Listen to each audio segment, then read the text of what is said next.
Graça e paz, boa tarde, muito bem-vindos, muito obrigado por sua companhia, muito bom tê-los aqui.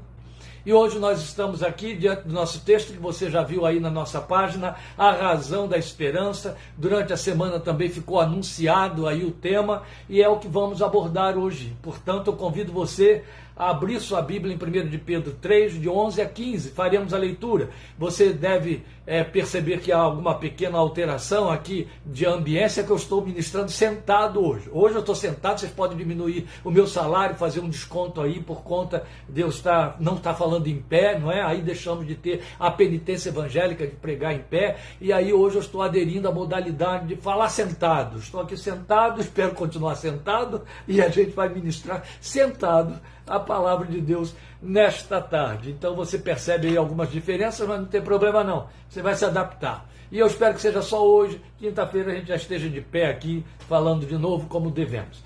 1 de Pedro capítulo 3, versículos 11 a 15. Afaste-se do mal e faça o bem, busque a paz com perseverança, porque os olhos do Senhor estão sobre os justos e os seus ouvidos atentos à sua oração. Mas o rosto do Senhor volta-se contra os que praticam o mal.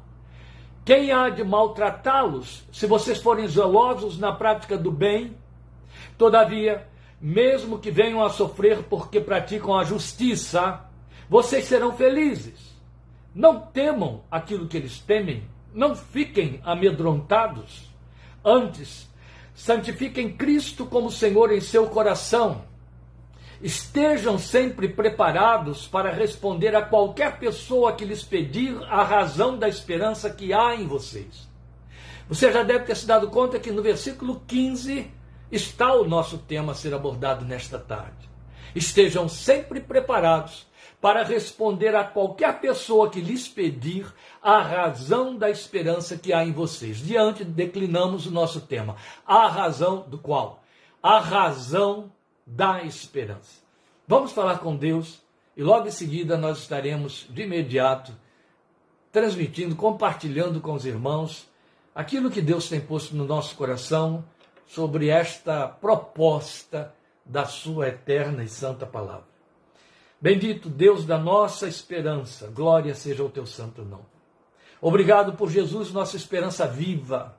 Obrigado por teu Filho que transformou em verdade a esperança que corria no coração de Israel em direção a virar expectativa. Obrigado porque Jesus deu solidez a ela, porque Jesus a trouxe como resposta. E não somente o Filho de Deus veio trazer cumprimento a todas as promessas do passado, sobre a qual eles depositaram e desenvolveram a sua esperança, quanto ele trouxe a garantia para todos nós, de que as promessas que ainda correm para diante de nós, e as promessas que o Evangelho nos trouxe, elas estão solidamente garantidas em Cristo Jesus. Tal como a tua palavra diz, pois quantas forem em Cristo as promessas de Deus, têm neles o sim e o amém para a glória de Deus Pai. Aleluia. Jesus é a garantia, Jesus é a esperança, Jesus é o compromisso do Deus eterno com a esperança. Eterno Pai, nós te celebramos, nós te exaltamos, porque tu construíste, tens construído no coração dos teus poucos, tu tens poucos, o teu rebanho é um pequeno rebanho, tu nunca nos deixaste em dúvida a respeito disso. Senhor, jamais teve um grande rebanho ou maior rebanho, o teu rebanho é o pequeno rebanho no coração destes poucos, dos 7.000 que não dobram seus joelhos a Baal, tu estás construindo a esperança, é uma obra tua. Glória ao teu nome. Glória ao teu nome pela esperança que está sendo construída em nosso coração. Acerca desta esperança, ensina-nos hoje. Abre-nos o entendimento, Espírito Santo de Deus. Abre os olhos da nossa fé. Levanta diante de ti o nosso coração, para que compreendamos todas as coisas que da tua parte nos são dadas saber. Em nome, para a glória e por meio de Cristo Jesus, o Senhor, por amor de teu santo nome. Aleluia. Amém. A razão da esperança. A razão da esperança que há em mim. A razão da esperança que há em você. Não cabe aqui uma pergunta, não para quem eu estou falando. Há esperança? Qual é a sua esperança? Não cabe.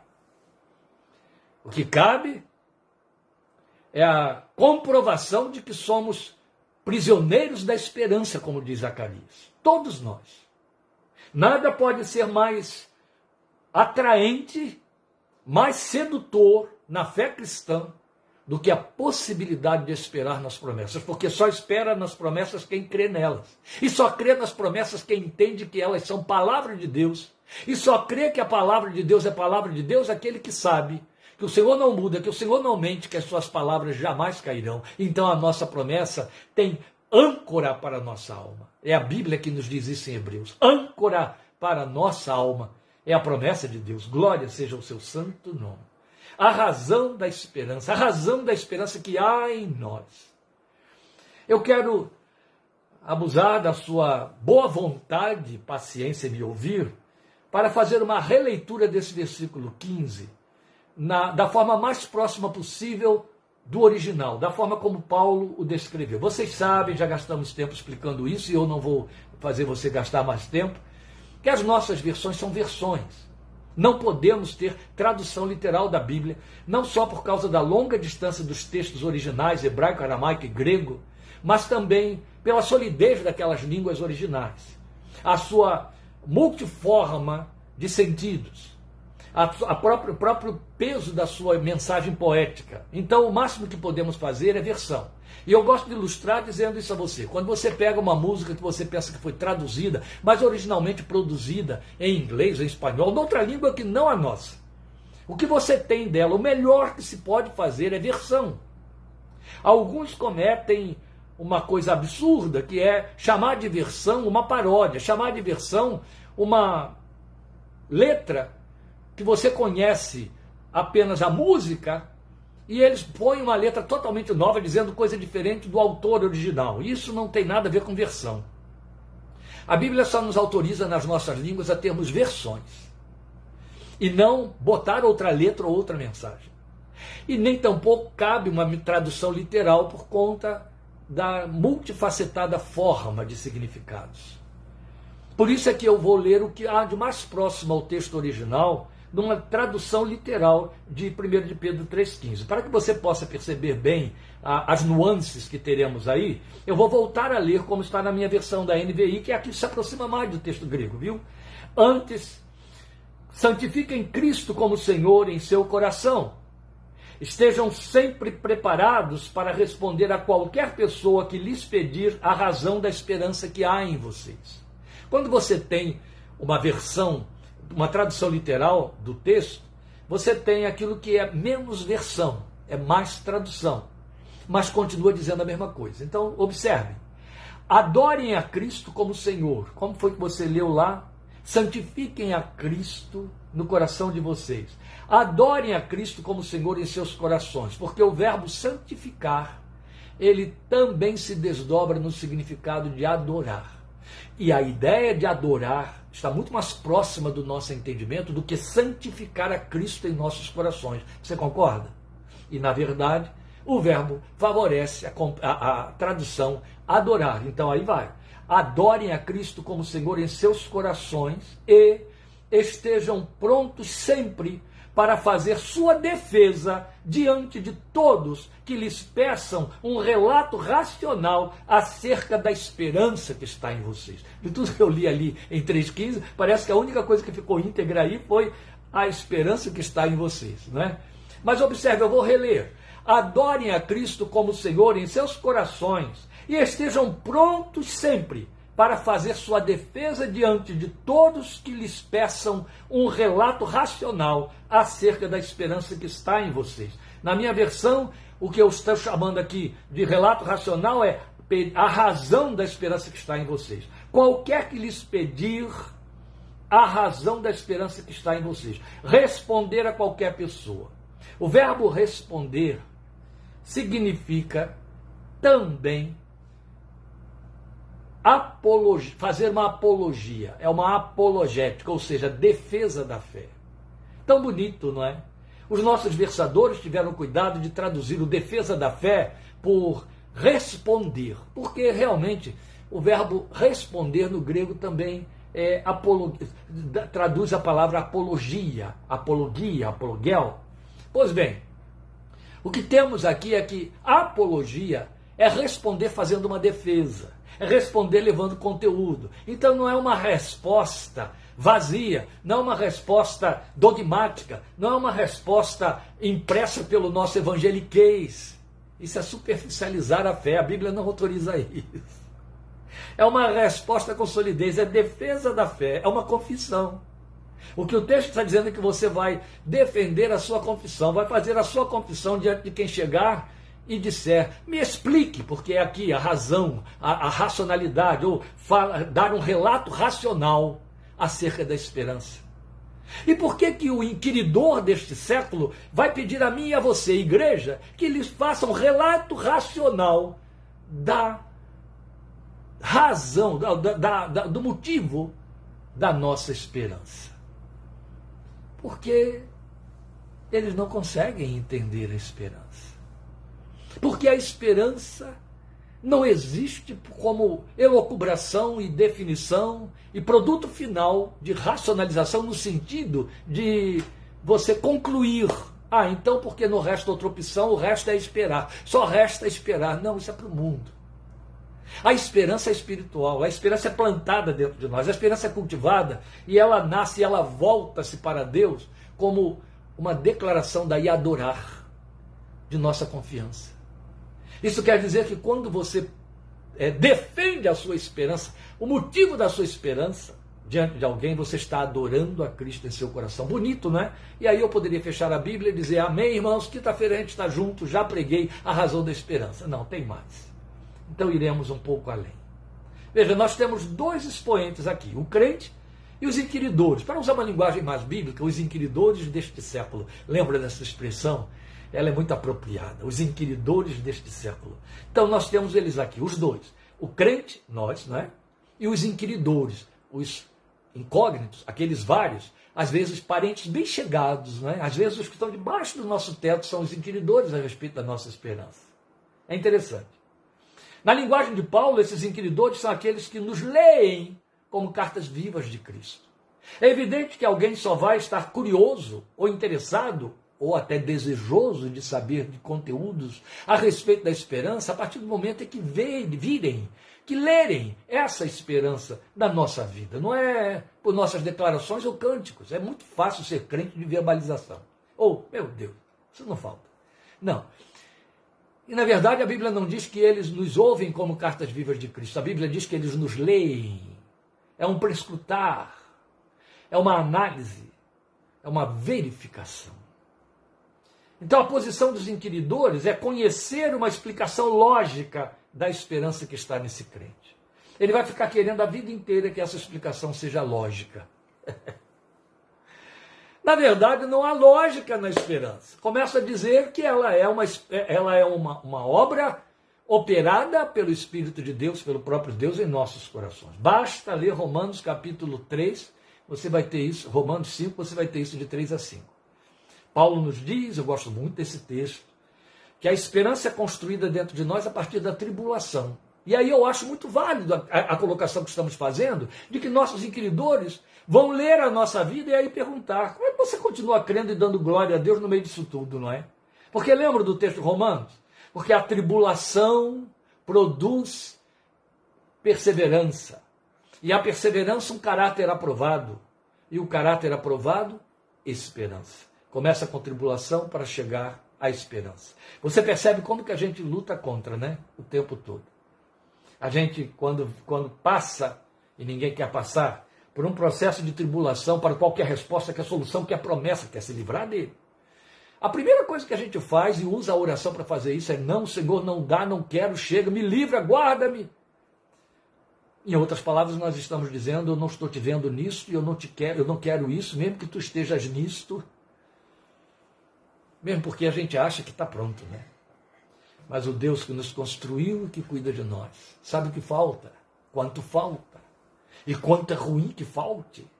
Então ele constrói a esperança, ele sabe que a gente necessita dela para glorificá-lo, para ter dignidade cristã. Crente sem esperança, ele está totalmente fora da revelação de Deus, não sei nem se pode chamar de crente, talvez evangélico, mas crente não. provavelmente evangélico, mas crente não. Porque já desde o Velho Testamento somos pronunciados como sendo prisioneiros da esperança. O crente está encarcerado na esperança.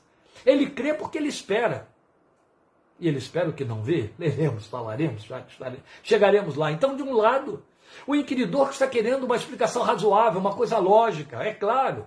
Todo homem neste mundo, ele quer chegar a Deus pelo seu entendimento. Sabe quando ele conseguirá? Depois que estiver no inferno. Aí ele vai dizer, agora eu entendo de uma coisa, eu estava perdido e não sabia. Na verdade, pelo entendimento, ninguém chega a Deus. O nosso entendimento, pelo contrário, precisa ser liberto. A Bíblia diz que o Deus deste século cegou o entendimento dos incrédulos para que não creiam na verdade, não obedeçam ao Evangelho.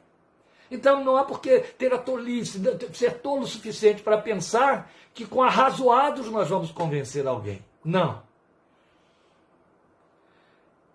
Quando eu faço a defesa da minha fé, eu faço baseado na esperança que está dentro de mim. E quando eu faço defesa da minha esperança, eu faço baseado na fé que se alimenta, que dá alimento à esperança. A Bíblia diz que a fé é a certeza das coisas que se esperam. A fé alimenta a esperança que Deus está construindo dentro de mim. Glória seja o seu santo nome. Então não tente você, crente, entender o que você quer esperar. Porque a Bíblia diz que esperamos o invisível. E se esperamos o que não vemos, esperamos com paciência. Então, não se iluda. Você não tem que entender para esperar. O dia que você puder ver, deixa de ser esperança. Cuidado com aqueles que estão querendo te dar visibilidade das coisas que você espera. Cuidado. A fé não precisa disso. Então, do outro lado, temos o crente, apontado aqui por Pedro. O crente é detentor de uma esperança que pode ser nele percebida, porque ele reage de forma incomum às adversidades no seu entorno. Não é disso que eu falei, citando aqui Romanos 3:5, perdoem, meus queridos. É importante ser para essa altura da vida. Quando eu falo de altura da vida, eu estou falando de registro geral, de data de nascimento. 5:3, sim. Quando Paulo fala que nós nos gloriamos nas tribulações, porque sabemos que a tribulação produz perseverança, perseverança, caráter aprovado, e caráter aprovado, esperança, tudo começa com tribulação, não é disso que estamos falando? Pois eu estou me repetindo aqui.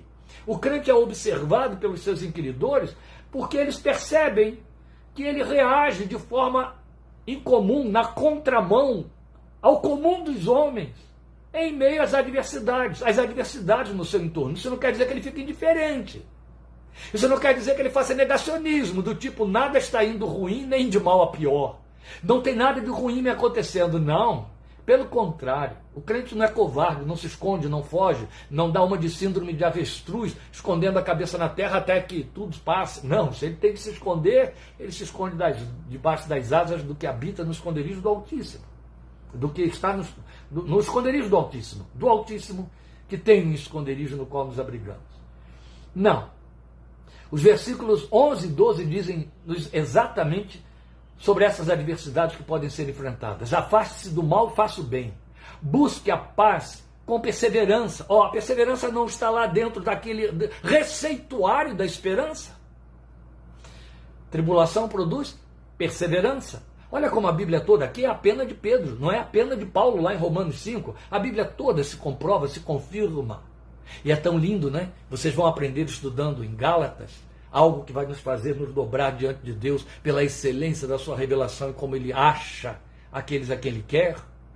Que Paulo tem um evangelho seu, dado por Deus, que não conflita em nenhum momento, nem com o Velho Testamento, nem com os 4 evangelhos e nem com toda a revelação que os outros escritores, além dele, foram inspirados a registrar no Novo Testamento, embora ele não tenha aprendido de homem algum.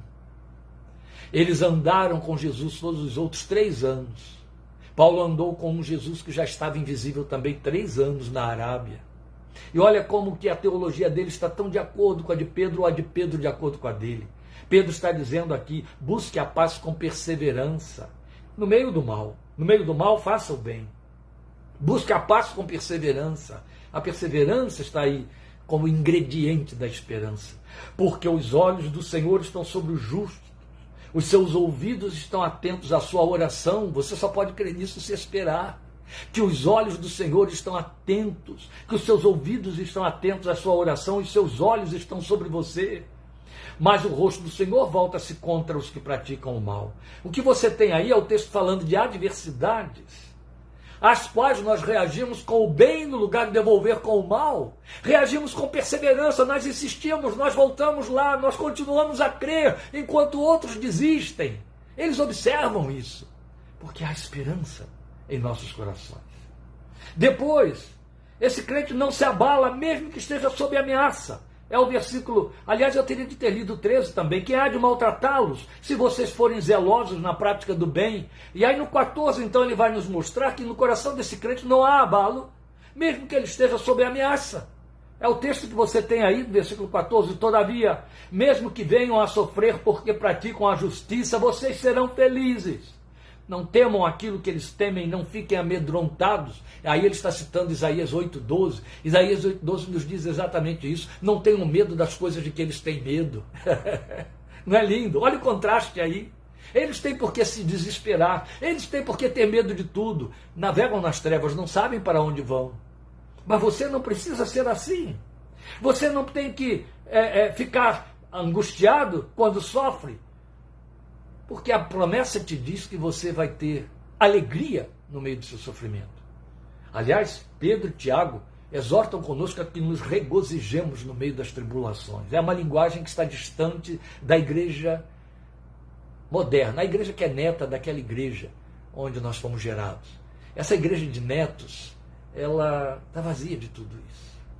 Não se prega isso para eles. Não se fala de tribulação, não se fala de pecado, não se fala de valores espirituais que são cultivados e alimentados pela palavra de Deus. Não, esta é a igreja anestesia. A igreja que quer passar indolor por todas as situações.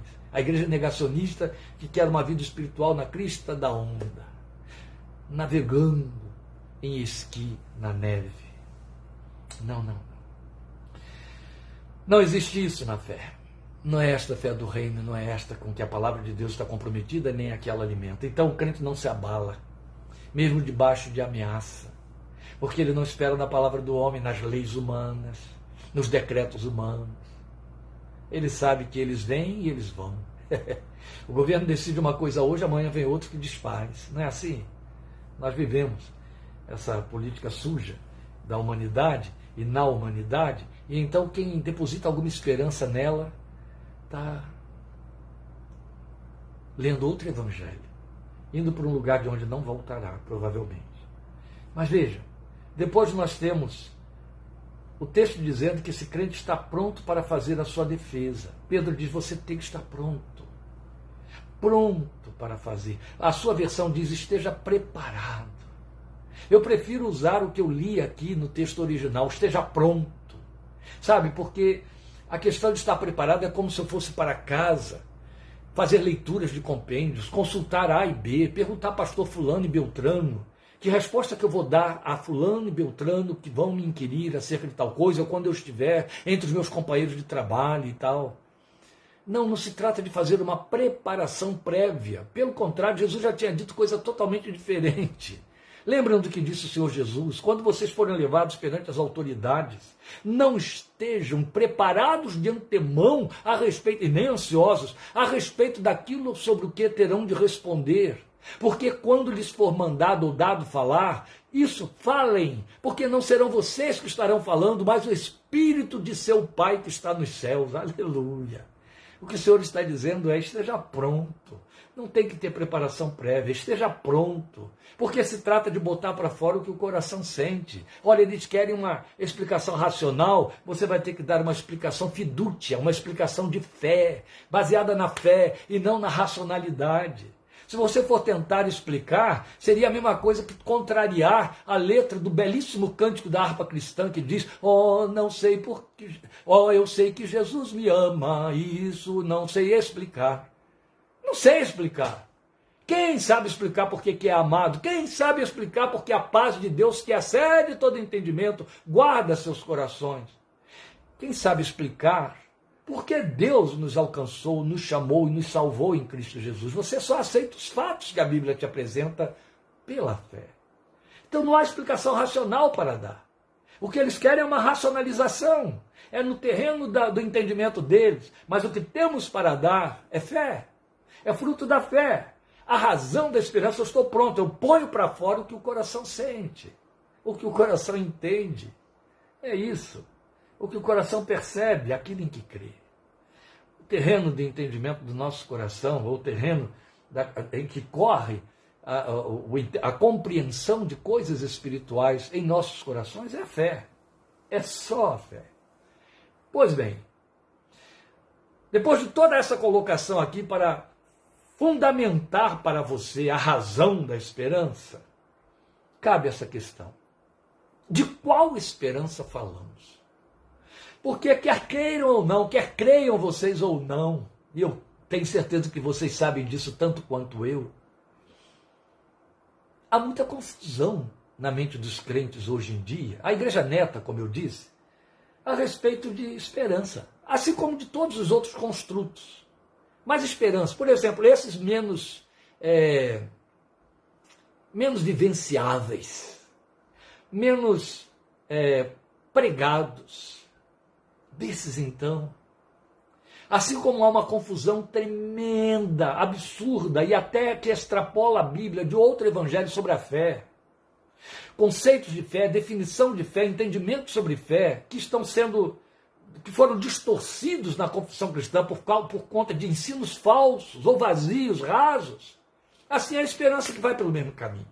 Se o crente tem muita confusão a respeito da fé, do significado de fé, imagine quanto à esperança.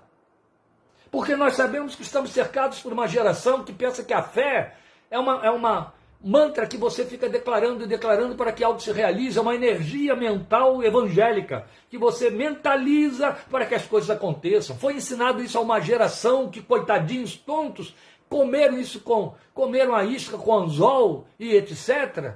E a fé é uma repetição positiva de algo que você quer que aconteça. Acho que eles extraíram isso do Zendavesta, eles extraíram isso do hinduísmo, mas foi do paganismo com certeza. Da fé cristã não foi. A fé não atende a nada disso. A fé não precisa de palavras bem escolhidas, de palavras positivas, para que não seja fracassada, não interrompa, mas a fé não é algo que eu produzo. Ela não emerge de mim. Ela é posta dentro de mim e alimentada por mim na palavra de Deus. Mas ela é dada por Deus de uma vez por todas aos santos. Ou você tem ou não tem. Paulo, escrevendo aos Tessalonicenses, estivemos estudando Tessalonicenses, diz que a fé não é de todos. Não adianta discutir com ele não, viu? Se está escrito e é verdade. A fé não é de todos. Glória a Deus pelos que creem, porque lhes foi dada a fé para crer. Então, meus amados, se os crentes pouco entendem da fé, imagine a esperança que se alimenta da fé. Volta ao texto de Hebreus 11, quando o texto diz para nós que a fé é a certeza das coisas que se esperam. Então a fé dá certeza à esperança, entendeu? Pois bem, eu volto à carga. De qual esperança falamos? O que se entende por esperança? O que é a esperança no meu e no seu coração? Primeiro eu quero apresentar o que ela não é. Esperança não é expectativa. O que é a expectativa? A expectativa é o meu desejo transformado em alvos, ou o meu desejo que volta para mim. É o meu desejo transformado em alegorias que volta para mim. É o meu desejo que cria simbolizações, sinalizadores para direcionar a minha vontade. É carnal. Expectativa é racional e carnal. Entende? Esperança não é expectativa. Esperança vem do verbo esperar. Expectativa vem do verbo expectar. Expectar significa que eu pego de volta aquilo que eu joguei lá na frente. Entendeu? O meu desejo. Não, a esperança me surpreende. A expectativa não.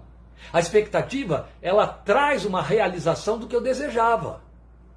Entende? As pessoas é que confundem os termos. Jogam na loteria e ficam com esperança de que vão ganhar. Não existe esperança em cima disso. Existe expectativa.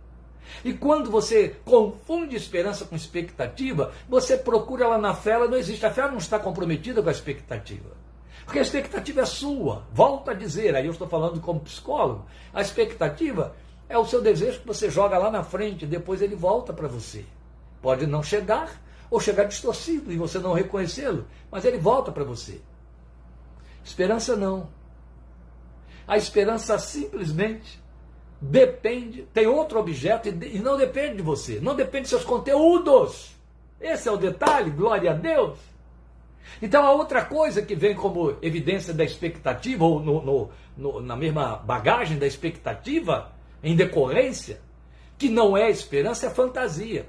Esperança não é uma fantasia. Eu faço um imaginário, que continua sendo expressão do meu desejo, e fico desejando que ele se cumpra, aí chamo isso de esperança. Não, de jeito nenhum. Quanta coisa ruim nesse terreno foi ensinada a crentes. Em vigílias, reuniões de oração, congressos. E é claro que todo mundo aderiu, porque isso satisfaz a carne. Tudo aquilo que puder estar sob meu controle, me é preferível. Tudo aquilo que depende totalmente do controle de Deus e sobre o qual eu não tenho acesso para controlar, eu vou me proteger. Exige demais de mim. Mas é para onde, ou onde reside a verdade, para onde vai a verdade. Então a esperança, ela tem caráter espiritual, ela não tem caráter psíquico. Tudo isso de que eu falei aqui é da área da psique. É carnal. Minimamente carnal. A esperança não, a esperança é espiritual, ela tem caráter espiritual, ela tem solidez, ela é moral. Por que ela é moral? Volto à carga. Romanos 5, de 3 a 5.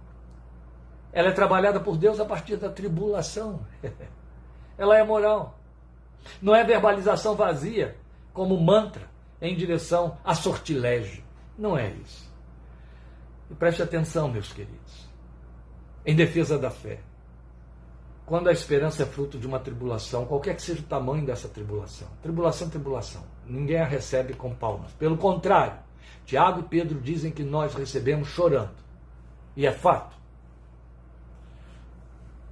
Mas quando a esperança vem em decorrência de uma tribulação, qualquer que seja o tamanho dessa tribulação, qualquer que seja o tempo que ela tenha tomado para o passado, você vai descobrir que um resultado muito positivo derivou dessa esperança. Você vai descobrir que você cresceu. Você vai descobrir que há menos medo, há menos inquietação, há mais solidez, há mais paz, há mais sossego. E quando alguma coisa se repete, você já tem a resposta para aquilo que vai se repetir. O que está por detrás disso? A esperança que foi produzida nessa experiência. Então vamos, já que estamos considerando aqui a pretensão de responder de que esperança falamos, vamos pensar nela a partir do seu conteúdo. Qual é o conteúdo da esperança que está sendo trabalhada no meu e no seu coração? Qual é o centro da nossa esperança? Volte comigo para Romanos, capítulo 8, o capítulo da Bíblia que é a coluna dorsal da revelação do Evangelho. Romanos 8, 24 e 25, o apóstolo Paulo diz assim: pois nessa esperança fomos salvos. É tão bonito porque ele bota o verbo, declina o verbo para o passado. Fomos salvos. Ele não botou nessa esperança estamos salvos, embora também seja absolutamente pertinente. Mas uma coisa que ele não faria é dizer nessa esperança seremos salvos. Não. Porque há aqueles que pensam na salvação como alguma coisa que está distante. Não, nós vamos tomar posse dela lá na frente, naquilo que é para nós o futuro. Mas ela já está instalada. Estamos salvos. Daí vale o cântico que virou brinquedo de criança. Quem é salvo e tem certeza diz amém. E é fato. Nessa esperança fomos salvos. Mas a esperança que se vê não é esperança. Cuidado, crente. Cuidado você que fica correndo atrás de cartomantes evangélicas, de jogadores de búzio da fé evangélica, de jogadores de talismãs, daqueles que ficam fazendo sortilégios com o nome de obra do Espírito de Deus, para te fazer adivinhações com o nome de revelação, a fim de trazer para você alimento de coisas que você está esperando lá na frente. Cuidado, porque isso gera dentro de você o pior tipo de crente que você pode ser. Porque a última coisa que isso vai produzir em você, o que não vai produzir nunca, é esperança. Se você ganha visibilidade sobre aquilo que espera, vai esperar por quê? Não é justamente o que Paulo pergunta logo em seguida? Se esperamos o que ainda não vemos, aguardamos-lo pacientemente. Quem espera por aquilo que está vendo? Quem espera por aquilo que está vendo? Quem espera por aquilo que lhe foi garantido que está chegando de a tal hora? Cuidado com isso. Cuidado com essa necessidade intrinsecamente carnal dentro de você, espiritualizada com o nome de uma espiritualidade extraordinária, que leva você a querer adivinhações na fé. A palavra de Deus é clara quando nos fala de profecia, quando nos fala de palavra do conhecimento, aquilo que Deus nos mostra do que nos está oculto, mas elas não têm o compromisso de esvaziar a sua esperança. Pelo contrário, elas vêm como fortaleza para a esperança que você está tendo, não como sinalização para que você então pare de esperar. A diferença é muito tênue e é onde muitos são carregados ao engano. E correm atrás dessa fé fácil, essa fé que não espera, essa fé que quer jogar o dado e vê-lo bater nos números como convém. Cuidado com isso aí. A Bíblia é clara quando mostra que o conteúdo da nossa esperança é o invisível. Esse conteúdo é invisível, a começar pela salvação. Se esperamos o que não vemos, com paciência esperamos. Se alguém espera o que vê, por que o espera? São perguntas da palavra de Deus. Paulo diz que fomos salvos em esperança. Esperamos o que não vemos. Assim é no que diz respeito a todas as garantias que a nossa fé procura ter na promessa de Deus.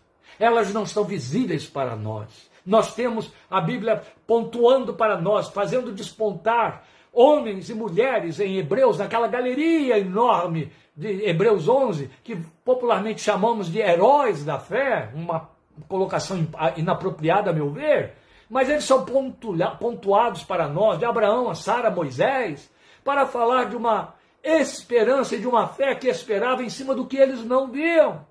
Chega a dizer a respeito de toda aquela geração dos dias de Moisés, que olharam a terra à distância e saudaram as promessas, crendo nelas, mas sem terem tomado posse delas. É belíssimo o texto de Hebreus 11. Toda a linguagem de Hebreus 11, escrita para poder alimentar a esperança no seu coração, e é com que o autor começa no versículo 1 do capítulo 11, para depois nos dizer no versículo 27, que Moisés ficou firme porque via o que era invisível. E daí se traduz, daí se deduz para mim e para você, que quando eu tenho esperança no meu coração, ela me dá firmeza, ela me dá solidez, ela me dá robustez, entendeu?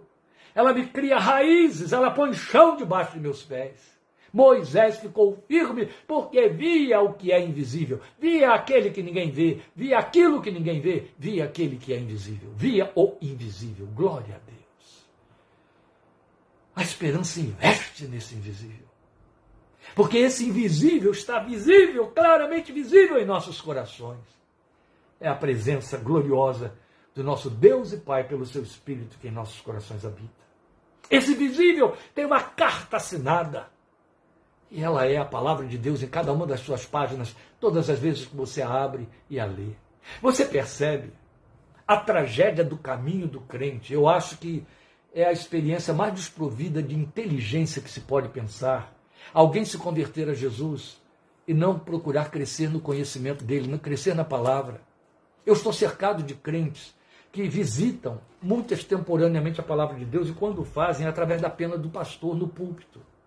Não se debruçam sobre ela, não gastam tempo com ela, é letra, isso cansa. Não leem nada. E aí entendem que têm a fé suficiente para serem crentes em Jesus. Não tem não.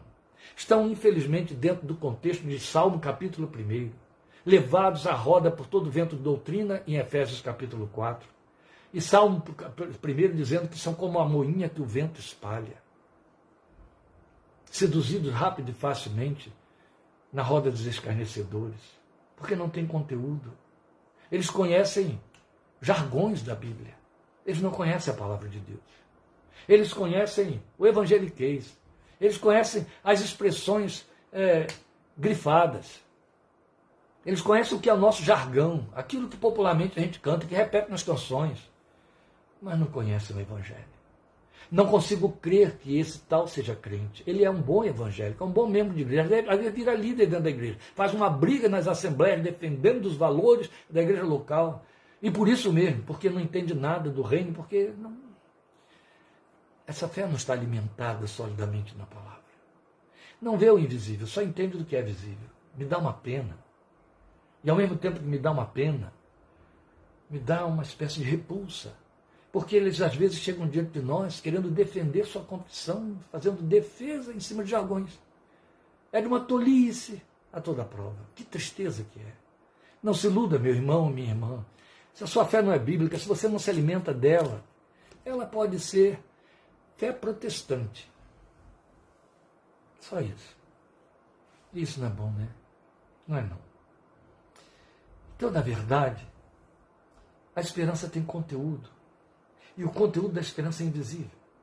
Mas vamos pensar nela quanto ao objeto. A esperança também tem um objeto. Veja, qual é o objeto da expectativa? O objeto da expectativa é quem espera. É quem está na expectativa. Ele quer tudo voltando para ele. Entende? Ele investe na esperança do retorno. Foi isso que dissemos. Ele é o objeto da expectativa. Eu e você não somos e jamais seremos o objeto da esperança. A esperança corre numa direção que não é para nós. A direção pela qual ou para a qual a esperança corre é para o nosso Deus. Ele é o objeto da nossa esperança. Por isso que temos aquela expressão de um desafio extraordinário, belíssimo, em Oséias, capítulo 12, versículo 6. No teu Deus espera sempre. Os que confiam no Senhor são como o monte de Sião que não se abalam, mas permanecem para sempre, porque a perseverança está lá dentro da esperança. Percebe? O objeto da esperança é o Senhor. Ele é a nossa esperança. É para Ele que a esperança nos leva. É para Ele que ela leva a nossa oração, todos os nossos desejos. O que diz Isaías, capítulo 40, versículo 31, o último versículo de Isaías 40. Os que esperam no Senhor serão renovados como a águia. Correrão, não se cansarão, voarão, correrão, não se fatigarão. Voarão como águias para as alturas. Os que esperam no Senhor serão renovados. Os que esperam no Senhor e pelo Senhor. Ele é a nossa esperança. Ele é a nossa esperança. Então ele é o objeto da esperança. Ela corre para ele. A nossa esperança não corre em direção a um culto, não corre em direção aos nossos rituais, às nossas liturgias. Não. O que elas vão produzir, vê se você me acompanha aqui. Quando você começa a esperar que aquilo que você está fazendo vai produzir o resultado que você quer, você está esperando no produto, na obra, e aí você deixou de ser até protestante. Você voltou a ser romanista, confessor e praticador de obras que produzem resultados. Não. A nossa esperança corre para Deus de tal maneira que independe de quem eu sou e de como eu faça. Porque Ele não falha, Ele não muda, Ele é fiel em todo o tempo, glória ao seu nome. Por último lugar, eu quero que você pense no fato de que a esperança tem um caráter, ela é uma personalidade, é personificada. Ela tem o seu próprio caráter. Eu comecei dizendo que a esperança é espiritual, é moral. Sim, ela não é mágica, ela não é fantasística, ela é moral, ela tem um conteúdo que envolve um caráter. E por que eu estou dizendo que ela é moral? Porque é justamente isso, ela tem compromisso com o caráter de Deus, que é totalmente moral e perfeito, é retidão. A nossa esperança, ela está alçada para valores que não são visíveis, eu estou me repetindo. Quero fechar isso com a leitura que condena a grande, meu Deus, como é triste usar esses advérbios, a grande maioria da cristandade evangélica dos dias de hoje. 1 Coríntios 15, 19.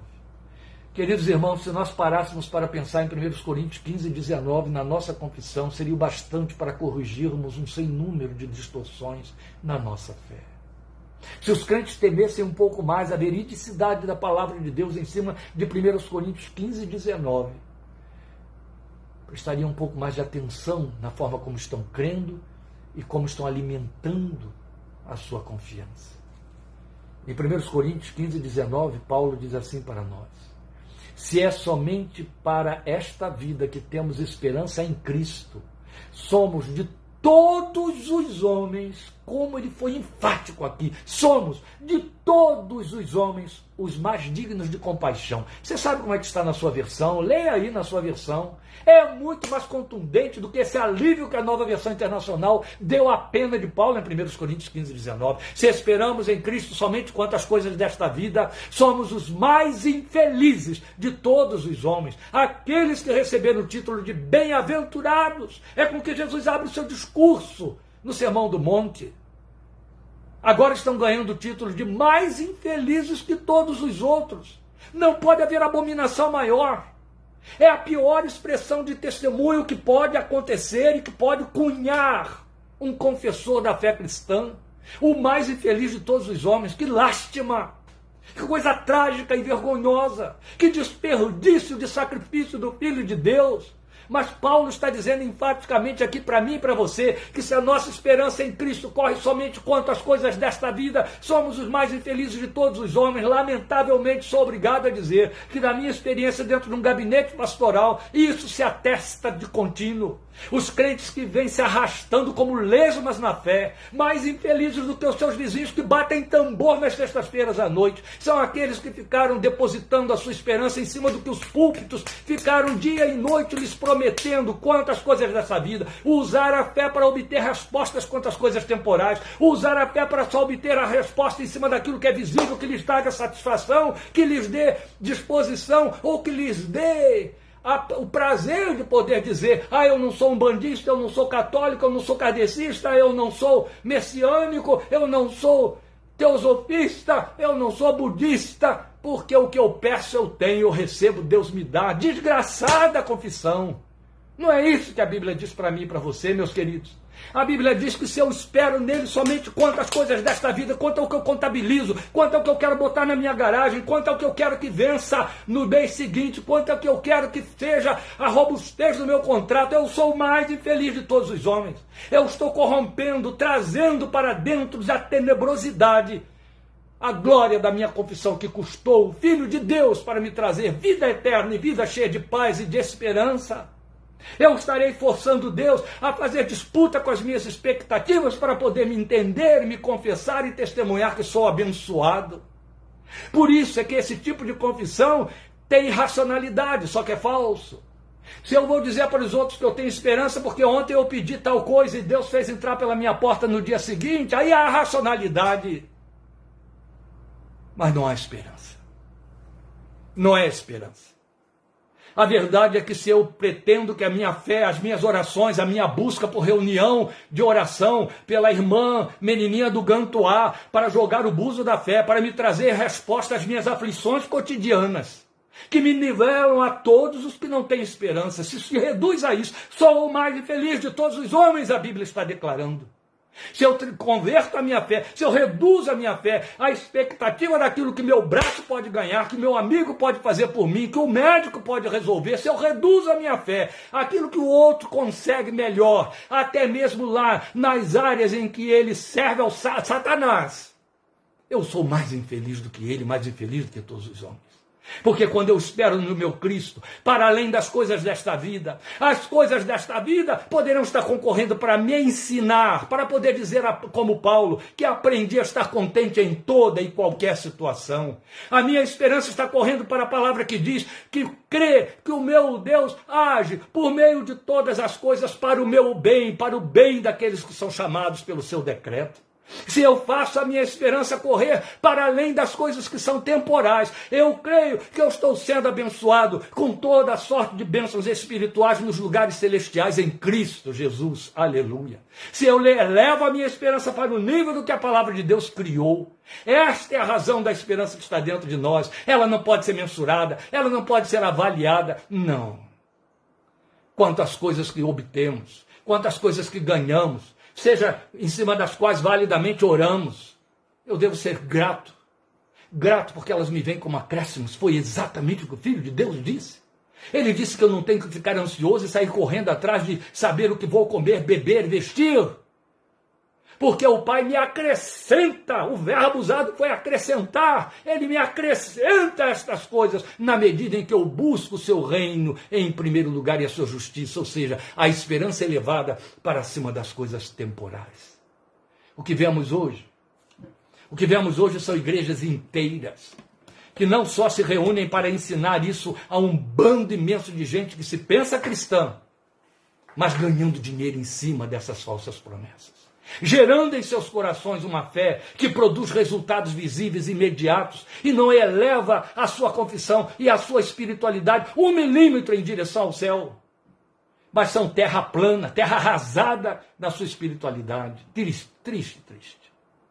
A Bíblia me diz, a mim e a você, que podemos estar prontos para responder, para defender a nossa fé diante de qualquer pessoa que queira uma explicação racional, lógica da esperança que está em nossos corações. A nossa esperança é em cima de coisas que não interessam a ninguém e que ninguém está buscando. Por isso, com uma inspiração magistral, de uma beleza sem par, há 100 anos atrás, há mais de 100 anos atrás, um homem de Deus compôs, e a igreja ao longo dessas dezenas de anos, são 120 anos, canta sem cessar: nossa esperança é a sua vinda. Nossa esperança é a sua vinda. Nós aguardamos Jesus ainda. Esperamos o que não se vê. Esperamos o que ninguém espera. Esperamos o que o mundo não quer esperar porque não é bom para ele. Mas nós esperamos o que é bom para nós. Nós esperamos o que nos leva a dizer: Maranata, vem Senhor Jesus. Qual é o endereço final da nossa esperança? A vinda do Filho do Homem, a vinda do Filho de Deus, para fazer cessar essa história maligna humana, por mais bela que as pessoas achem que seja, para fazer cessar a história do homem com a sua corrupção, queda, e estabelecer novos céus, nova terra, nos quais habita a justiça. Qual é a esperança que habita o seu coração? Aí vem a pergunta que eu disse que deveria ser evitada quanto a nós. Ela deveria falar sozinha. Qual é a esperança no meu e no seu coração? Esperamos quanto ao que ninguém vê, ao que não vemos? Ou esperamos como todos os outros, aquilo que se vê? Se esperamos o que se vê, já temos a resposta. Mas se o caráter da nossa esperança é o invisível, é o não contabilizável, gloriosa esperança, ela corre em direção ao Senhor, que virá ao seu encontro a seu tempo. Bendito seja o seu santo nome. Obrigado por sua atenção e paciência. Divulgue esta palavra. Divulgue porque ela serve para acordar alguns crentes e denunciar quanto ao que está acontecendo com eles dentro das suas igrejas, o que os púlpitos estão alimentando no coração desses crentes. Qual é a palavra que está sendo pregada? Qual é? Queridos irmãos, vamos atentar para isso. Aguardo você quinta-feira, 20h, para começarmos nossos estudos na carta aos Gálatas. Deus nos abençoe ali. Esteja orando por nós. Obrigado por sua companhia. O Senhor te abençoe, te guarde. O Senhor faça resplandecer o seu rosto sobre ti. O Senhor sobre ti levante o seu rosto e tenha misericórdia de ti. Levante o seu rosto e te dê paz. Amém? Em nome do Senhor Jesus. Deus te abençoe. Amém.